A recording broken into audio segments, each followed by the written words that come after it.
Hi friends, welcome to Telugu portal. ఇలాంటి film updates కోసం నా ఛానల్ని సబ్స్క్రైబ్ చేయండి. సో ఫ్రెండ్స్, మీకు అందరికీ తెలిసిందే, రాధిక గారికి ముచ్చటగా 3 పెళ్ళిళ్ళు అయ్యాయి.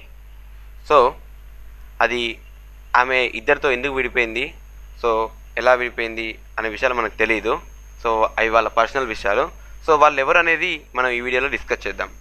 రాధిక గారు 22 ఇయర్స్కి ప్రతాప్ కే పోటన్ అనే తమిళ్ డైరెక్టర్ని అండ్ యాక్టర్ గారిని పెళ్లి చేసుకున్నారు. సో కొన్ని రోజులకు వీళ్ళకు విడాకులు అయిపోయాయి. సో వీళ్ళ బంధుత్వం పెద్దగా నిలవలేదు.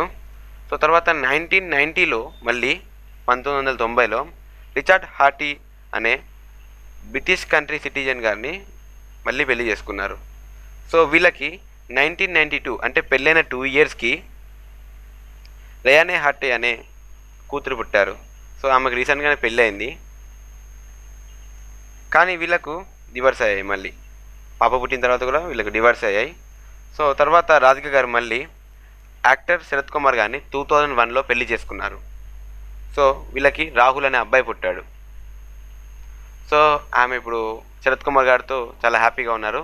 సో ఆమె ఇప్పుడు రాధిక శరత్ కుమార్ అని అందరి చేత పిలువబడుతున్నారు.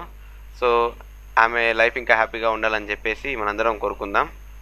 సో ఫ్రెండ్స్, మీకు ఇలాంటి ఫిల్మ్ అప్డేట్స్ కోసం నా ఛానల్ సబ్స్క్రైబ్, ఇంకా మంచి మంచి వీడియోస్తో మీ ముందు ఉంటాను. సబ్స్క్రైబ్ చేయడం మాత్రం మర్చిపోతే.